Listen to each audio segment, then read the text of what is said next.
Bonsoir à tous, en tout cas bienvenue dans votre émission La Réunion Léla. J'espère que vous avez passé une très belle journée et que la soirée s'annoncera tout aussi belle. En tout cas, nous, on va essayer de faire en sorte qu'elle commence pour vous, qu'elle soit au moins douce et reposante pour la suite. On va garder d'abord un peu d'énergie puisqu'on va bouger un peu, en tout cas les invités vont bouger un peu, on va parler de danse. Allez, en piste, c'est Cosmo Réunionnais.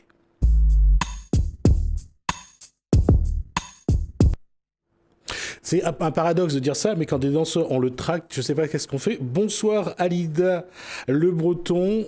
Bonsoir. Ça va mieux ? Oui. D'accord, respirez. Et après, donc, on a avec nous, je vais pas me tromper, alors, qui j'ai d'autres avec nous, parce que j'ai pas de noté en fait le nom. Le Breton Laurent. D'accord. Et vous êtes ? Et monsieur Jim Pavadé. Vous êtes représenté le comité régional de danse de La Réunion. Alors, j'ai dit ça parce que je vais pouvoir vous montrer les logos tout à l'heure. Alors, qu'est-ce que vous êtes venu nous dire pour le 14 avril ? On est venu parler pour l'Open régional de danse qu'on organise. Donc c'est la 2e édition. Et donc ça sera danse de salsa, bachata, kizomba en compétition. D'accord, tout ce que je sais pas. C'est bien. Alors on va juste faire on va d'abord montrer l'affiche, histoire de se mettre un petit peu dans l'ambiance et voir de quoi il s'agit exactement. Si la régie, voilà votre affiche, donc ça je remercierai votre attaché de communication qui a eu le plaisir de me l'envoyer, donc voilà l'affiche, et on va juste montrer quelques images du club juste après, dès que la régie est prête à envoyer les images. Alors je reviens là-dessus, Alida, Le Breton, alors qu'est-ce que c'est exactement Fitness Latino Réunion ? Donc c'est une association de danse, on propose de la salsa, de la bachata, de la kizomba, des danses afro-caraïbes. Alors on va juste présenter, c'est quoi la bachata ? Parce que ça fait 2 fois que vous le dites et je sais toujours pas ce que c'est. C'est des danses latines. Donc il y a Laurent qui va bien vous expliquer tout ça pour toutes les danses. Allez, en piste. Bachata, c'est une danse qui vient de République dominicaine, qui danse en couple et aussi tout seul. Et donc c'est du style un peu de boléro, mais latine, qui est très festif. Qu'est-ce qui a amené la création de ce club ?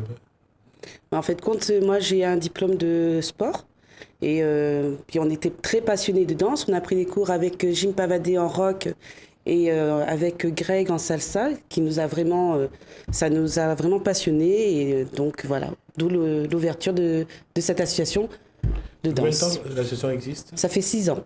6 ans. Et c'est que des danses afro et caraïbes ? Oui, que ce genre de danse, oui. D'accord.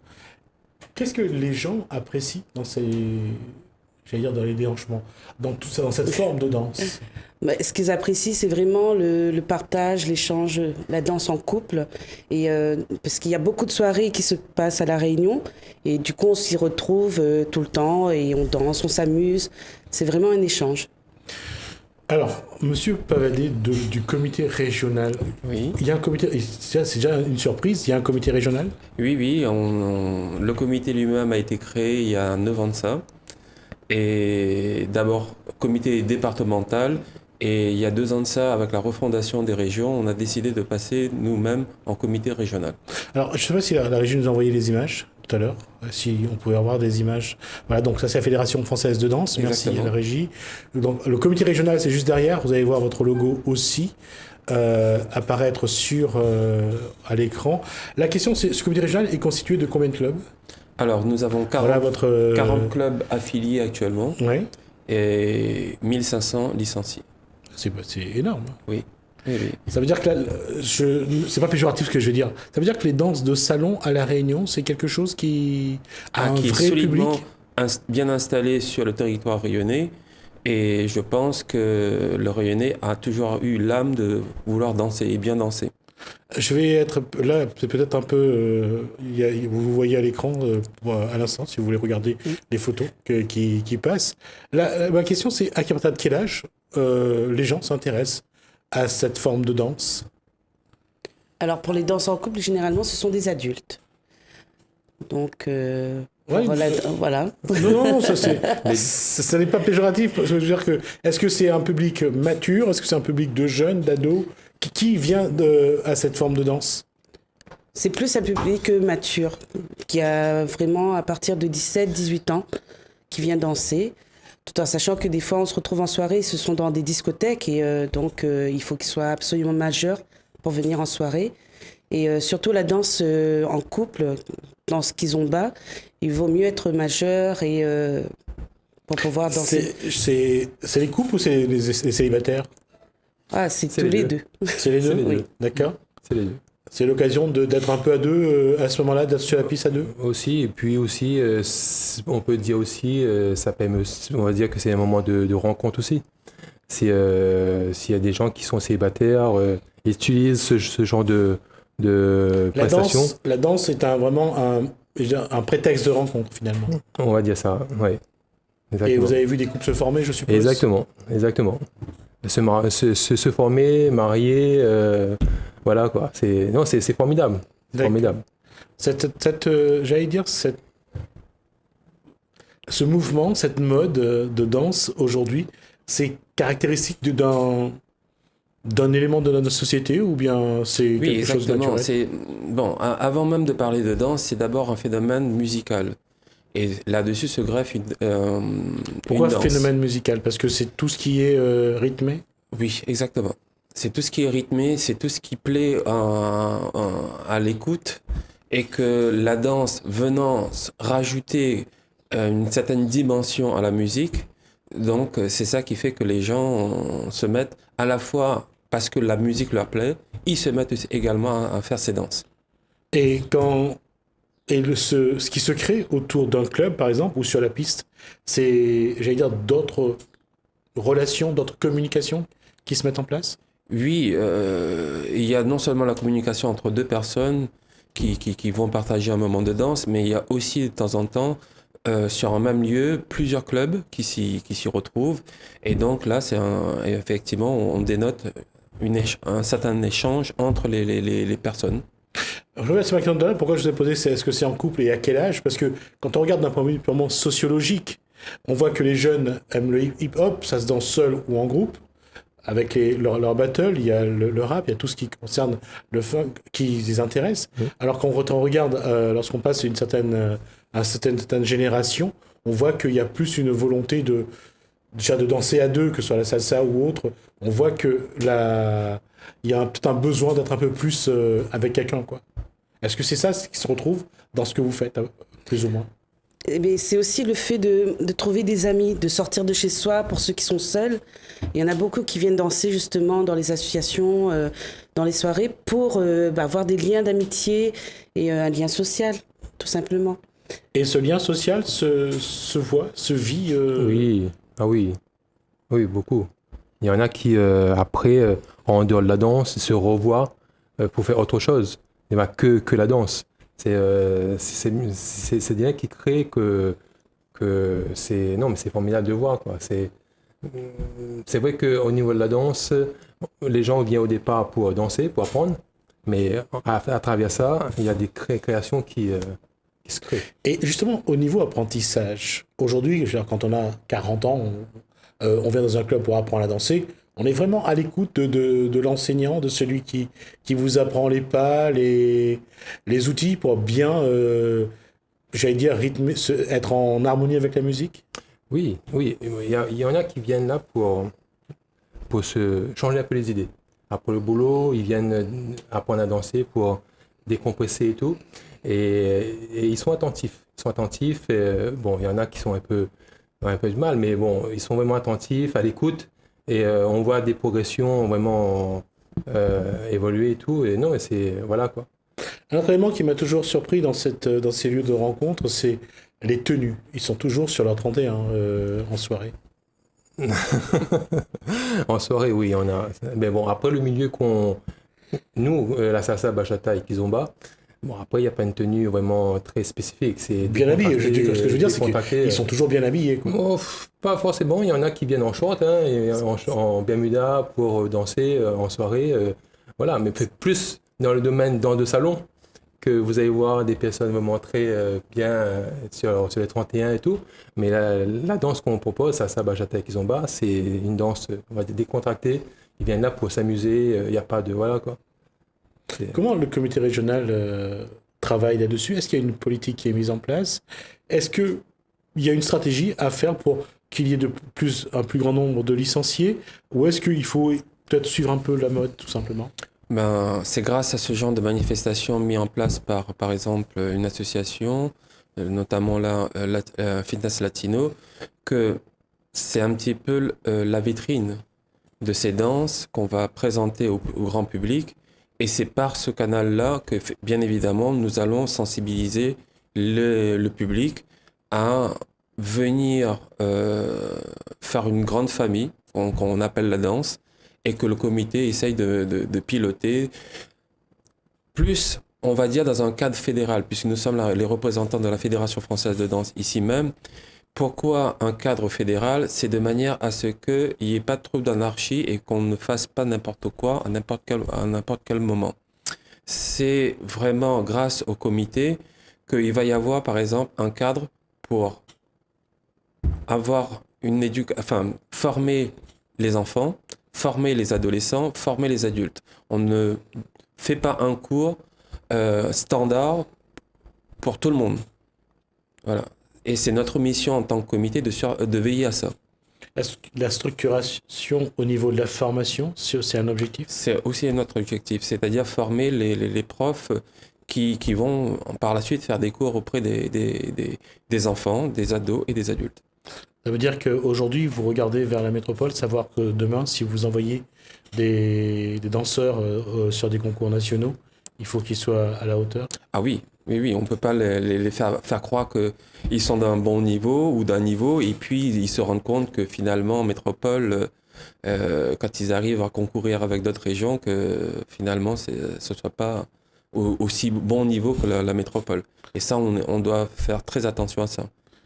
C'est donc pour ça que nous, on doit justement former également ce qu'on peut appeler les entraîneurs, pour que les couples qui voudraient participer à des compétitions de niveau national puissent être vraiment à la hauteur d'un... Ça veut dire que vous changez un petit peu de feuille de route, là, parce que quand on dit formation, il y a des critères, il y a des à respecter, il y a des codes à apprendre, à connaître, ne serait-ce que pour la notation lors des concours. Vous êtes déjà dans cette démarche-là? Oui, tout à fait. Et c'est ce qui va se passer là pour l'Open régional, c'est que nous avons des couples inscrits dans les 3 disciplines, et ensuite en face nous avons des juges. Est-ce que les danseurs qui viennent dans votre club sont déjà dans cette démarche-là, ou ils viennent pour s'amuser, ou il y en a qui sont vraiment dans la compétition? Non, il y en a qui sont vraiment dans la compétition, ils sont vraiment là pour voir leur niveau et surtout évoluer et aller beaucoup plus loin. Voire aller jusqu'à le championnat. Tout en sachant que la salsa bachata kizomba, au niveau de la fédération, au comité des régionales, ça fait 3 ans que vraiment ils se sont posés sur cette danse.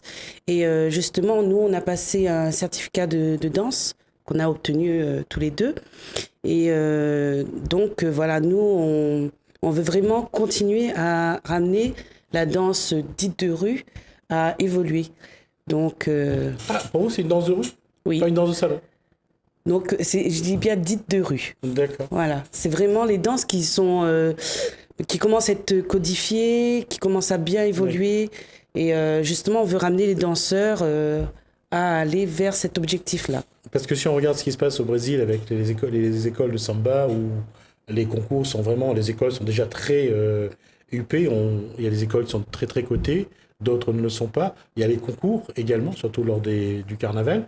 Ça ne vous fait pas peur de dire qu'à un moment donné, vous allez vous retrouver dans quelque chose de structuré, mais peut-être qu'il va perdre un petit peu de ce côté naturel où les gens viennent pour s'amuser, ils vont plus rentrer dans des concours, ça vous embête pas? Non, parce qu'il y aura toujours des danseurs qui seront toujours dans leur univers.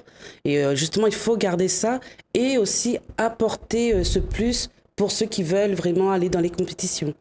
Voilà. Et quand on regarde ce que vous proposez aujourd'hui, c'est vraiment quelque chose qui n'est pas nouveau, mais le fait de vouloir en faire une vraie compétition, et on sait que ces compétitions ne s'arrêtent pas au niveau national, mais il y a des compétitions internationales, vous offrez aussi des opportunités à ceux peut-être qui au départ ne venaient juste que pour s'amuser. C'est vrai, au départ, les gens viennent pour, comme vous dites, s'amuser, apprendre à danser. Et quand on a commencé à mettre cette Open en place, on a eu du mal parce que l'esprit de compétition à La Réunion, c'est pas encore dans les mœurs des Réunionnais. Ils viennent là pour s'amuser. Salsa, bachata, kizomba, avant tout, c'est pour s'amuser. C'est une distraction et tout. On a commencé à mettre ça en place. On a abordé des danseurs pour participer au concours. Il y en a qui étaient enchantés, qui étaient d'accord, mais il y en a qui sont pas dans l'esprit. Et nous, notre démarche, c'est à travers ça de continuer d'évoluer et de partir un peu plus loin. Là, en ce moment, on fait l'Open régional. Pourquoi pas demain, on fait la nationale pour pouvoir participer après nationale et puis internationale. Pourquoi pas? Mais bon, faut aller petit à petit parce que les gens sont pas encore ancrés là-dedans. Qu'est-ce que vous avez envie de faire aujourd'hui au niveau de la danse? Qu'est-ce que vous voulez apporter? Qu'est-ce que vous avez envie d'apporter au niveau local? Je veux dire, aujourd'hui, vous êtes en train d'entrer dans un mode compétition, mais est-ce que vous allez apporter un petit quelque chose ou est-ce que vous allez suivre un petit peu les critères nationaux, internationaux, puisque de toute façon, c'est eux qui jugent et c'est eux qui vont imposer les règles? Bah, déjà, ici à La Réunion, tout ce qui est danse, salsa, bachata, kizomba, il y a déjà ces danses où... il y a déjà oui, les critères. Il y a déjà des profs structuré. qui font des spectacles, des ateliers chorégraphiques. Ouais. Donc, tout ça est déjà en train de se mettre en place. Donc, nous, ce qu'on veut, c'est vraiment continuer à faire évoluer la danse, à faire évoluer ce qu'on aime et voir aller plus loin. Voilà. Et puis surtout, montrer aux gens que La Réunion, quand je dis les gens, c'est les gens d'extérieur, métropolitains ou autres, montrer qu'à La Réunion, il y a de très bons danseurs. Parce qu'on voit qu'on parle judo, karaté, boxe et tout. Pourquoi pas la danse? Surtout dans ce domaine, SBK, salsa, bachata, kizomba, montrer aux gens qu'il y a de très très bons danseurs à La Réunion. Donc on veut mettre ces gens-là en haut quoi, pour qu'ils progressent encore plus. D'accord. Comment le comité régional va essayer d'harmoniser ces deux éléments, aussi bien la danse pour le plaisir et la danse pour viser le plus haut niveau? Alors justement, en conservant toujours la possibilité de laisser les écoles de danse de faire ce qu'elles font déjà très très bien, c'est-à-dire donner un certain savoir dans les disciplines qu'on vient de citer, et le comité met également parallèlement en place un concours ou une compétition de manière à ce que s'il y a des couples qui puissent avoir un bon niveau, il ne le sera pas s'il reste dans un cours lambda. Le seul moyen, c'est de faire une comparaison, donc de porter un jugement au moment T pour savoir quel est le niveau de la personne.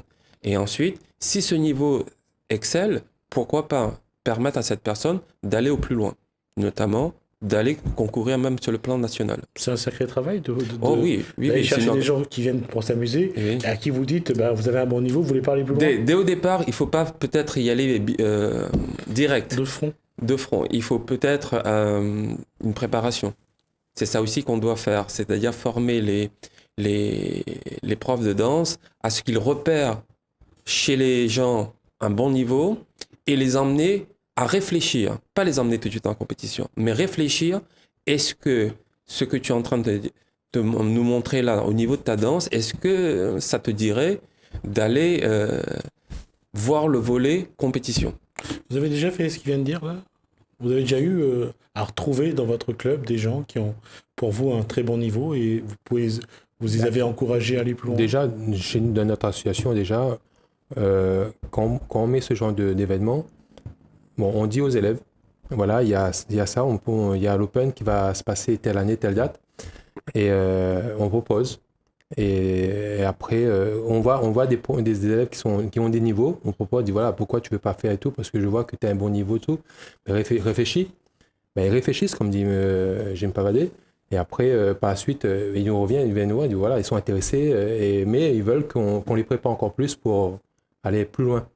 Donc oui. Donc on aura un aperçu le 14 juillet, 14 avril, je vois pourquoi j'ai parlé de juillet moi. Le 14 avril donc ça sera donc à... C'est la salle événementielle à l'Océan, à la Possession. À la Possession, ça commence à quelle heure? Alors, les portes vont s'ouvrir à 19h et ça va commencer à 20h. Le public qui va venir, ça serait... c'est tout public. C'est payant, c'est... Alors, l'entrée, oui, elle est payante. C'est donc en pré-vente à 10 €. Oui. Et sur place, c'est 12 €. D'accord. Et en prévente, où est-ce qu'ils le font? Ah, il faut me contacter. Et vous êtes sur Sur la page Facebook, la page Facebook, Kizomba Salsa, Alida et Laurent, d'accord? ou au numéro de téléphone 06 92 54 54 35. D'accord. Donc, on va essayer de vous ramener des images. Je promets pas parce que je ne sais pas où je serai le 14 juillet. Le 14 avril. Donc, rappelez-vous, 14 avril. Donc, À l'océan. à l'océan, donc à la possession. Rendez-vous pour Kizomba Bachata, vous avez salsa. dit, Et salsa. Donc, voilà, rendez-vous. Et j'espère que vous aurez des retours parce que je pense qu'on suivra un petit peu. On va essayer de suivre le maximum de clubs et les invités pour parler un peu de la danse. En tout cas, c'est ce qu'on va faire. Vous restez avec moi. En tout cas, merci Merci d'avoir de été nous avoir reçus. nos invités, Merci. en espérant qu'on a l'occasion de vous recevoir, ne serait-ce que pour des récompenses au plus haut niveau. On va juste nous faire la Merci. transition sur quelque chose de politique. Depuis son arrivée à la tête de la mairie de la Possession, Vanessa Miranville et son équipe travaillent à l'épanouissement de l'individu. Ange Andonki, directeur de Pôle Épanouissement, nous explique la démarche menée depuis 4 ans. C'est une ville qui, dans le projet actuel, c'est une alternance. C'est une des plus, je dirais, une des alternances fortes qu'il y a eu La Réunion, puisqu'il y avait 43 ans d'un seul mandat.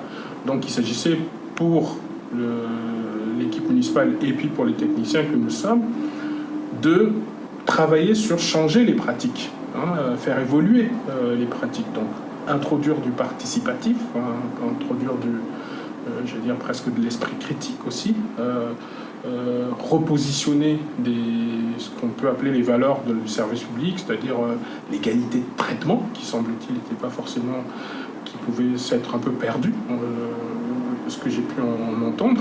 Donc restituer des fondamentaux du service public. Donc ça passait effectivement par, d'une part, repositionner des équipes d'encadrement, donc sur les 3 aspects sport, vie associative et animation des quartiers, on a dû recomposer les équipes, donc notamment les équipes d'encadrement.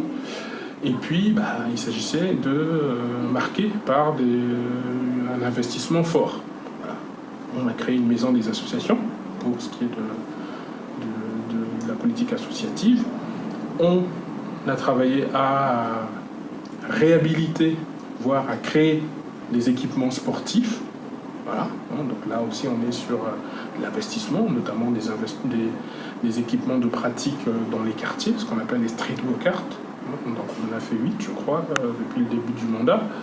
Bon, voilà, ce qui est une augmentation comme ça mécanique de 11% du nombre d'équipements qu'on a. Et puis prochainement, on va inaugurer un nouvel complexe sportif dans le quartier du Camp Magloire. Et puis de l'autre côté, pour ce qui est de l'animation des quartiers, il s'agissait de faire un état des lieux de nos équipements que sont les maisons de quartier, les cases, et de poser une stratégie pour, un projet pour réhabiliter, et 2, un projet pour animer. Voilà. Donc on est en train de travailler à réhabiliter de fait les 12 maisons de quartier, enfin il y en avait 11, on en a acquis un 12e, donc on est dans ce plan de réhabilitation, on en a réhabilité aujourd'hui 6 sur les 12 qui nous appartiennent. Et puis ensuite, on a travaillé sur le projet d'animation. Et donc, selon les territoires, parce qu'il fallait aussi prendre en compte la réalité de chacun des territoires, il a fallu poser un projet déjà de gouvernance et d'animation qui s'appuyait sur la notion de secteur et peut-être un peu moins sur la notion de quartier, qui supposait qu'il fallait avoir des gens dans chaque quartier, ce qui dans les moyens actuels des communes, n'était pas possible. Donc on a plutôt sectorisé, on a mis des logiques de secteur avec des chefs de projet de secteur, et à l'intérieur de ce secteur, donc, il y avait un projet d'animation à conduire. Donc, notamment sur le secteur qu'on appelle le secteur centre, on a structuré avec la mise en place d'un centre social, voilà, qui du coup est un équipement particulier, structurant, qui est une contractualisation avec la Caisse nationale d'allocation familiale, qui est une opération assez lourde à monter. Il faut répondre à un certain nombre de critères de la Caisse d'allocation familiale. Donc voilà, on va du coup prochainement inaugurer le premier centre social de La Réunion qui soit géré directement par une commune. Jusque-là, c'était plutôt soit le CCS, soit des associations qui géraient les centres sociaux. Donc ça va être, je crois, le 8e ou le 9e centre social de l'île. dans un programme global de la CAF qui veut augmenter le nombre d'équipements de ce type-là sur la région.